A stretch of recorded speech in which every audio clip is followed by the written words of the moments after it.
tenho aqui ao meu lado o Dr. Ives Gandra da Silva Martins. Eu gostaria de começar perguntando, tem um rapaz que trabalha comigo, foi com a filha ao cinema, a filha tem... O filme era para 16, a filha tinha 15, mas era um filme, uma bobajada.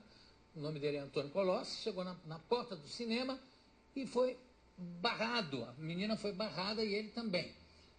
Pelo que eu saiba, a classificação não é uma censura, é uma coisa indicativa para a orientação dos pais. De repente, um porteiro pode barrar na porta. Ele acabou entrando dizendo, não, mas é minha filha. Aí teve que chamar o gerente, aí ligaram para outra sala. Não, mas é que agora é a nova lei. Eu não sabia que tinha uma lei que podia cancelar a lei, que é uma cláusula pétrea da Constituição, dizendo que não pode haver censura de nenhuma forma. Não pode haver censura. Veja o seguinte, nesse caso concreto é um problema que vem de todas as constituições de permitir no cinema a classificação para menores e maior. Você não pode pôr um filme de 18 anos uma criança de 5 anos. Não, ou 7 isso anos. claro. Mas agora, esse plano que está aí, eu considero, Jô, um plano que pretende reformular por inteira a democracia brasileira. São 521 propostas que estão no Plano Nacional de Desenvolvimento de Direitos Humanos. 521 com 6 eixos orientadores. O grande drama desse plano é que é um modelo muito semelhante ao modelo venezuelano. Há um centro de estudos de pesquisas sociais na Espanha que orientou a conformação das 3 condições da Venezuela, do Equador e da Bolívia. O nosso plano segue muito. Por exemplo, em relação à imprensa, censura da imprensa. Quer dizer, vai haver um controle, vai haver uma classificação.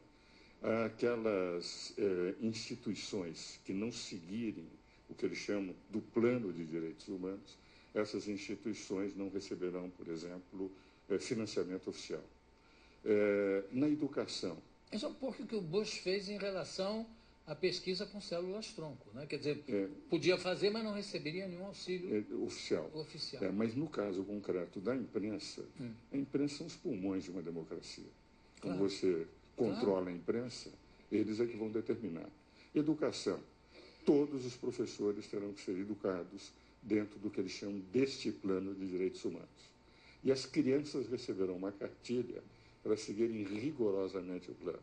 Então, formando muito no estilo, enfim, da União Soviética, do Hitler, do Mussolini, criar a juventude já amoldada a aceitar o plano. Por exemplo, direito de propriedade. Hoje nós temos o seguinte, quer dizer, se minha propriedade é invadida, eu vou até a justiça e peço a reintegração de posse, mostra que eu tenho título. Se o invasor invadir uma propriedade, o proprietário fica sem a propriedade. Aí a justiça não poderá dar reintegração de posse. Chamarão a sociedade civil organizada, que é formada pela comunidade deles, e essa determinará se deverá ou não ser devolvida a casa. Ou pode ser urbana, ou pode ser uma propriedade rural. Urbana também? Urbana também. As duas estão colocadas, propriedade rural e urbana. A subutilizada, se a comunidade entender que está havendo subutilização daquela propriedade, etc., só depois desta manifestação é que possivelmente o programa não diz de que forma se fará. Apenas diz que não se poderá dar reintegração de posse imediata antes de haver uma mediação dessa comunidade. Pega-se, por exemplo, o problema, que eu considero extremamente grave, das Forças Armadas e da Polícia. As Forças Armadas, hoje, elas representam, em momento de crise, aquela que determinará a maneira de se controlar, de se manter a ordem e a lei. O que ocorre? As forças policiais são forças auxiliares. Quem comanda é as Forças Armadas.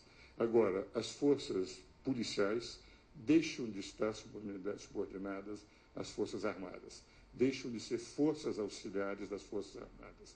Cria-se um sistema único de forças policiais, nacional.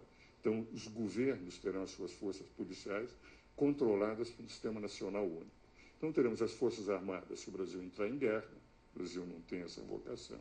E Não. teremos um controle total das polícias desvinculadas das Forças Armadas, podendo ser as forças policiais apenas forças reservas em caso de guerra.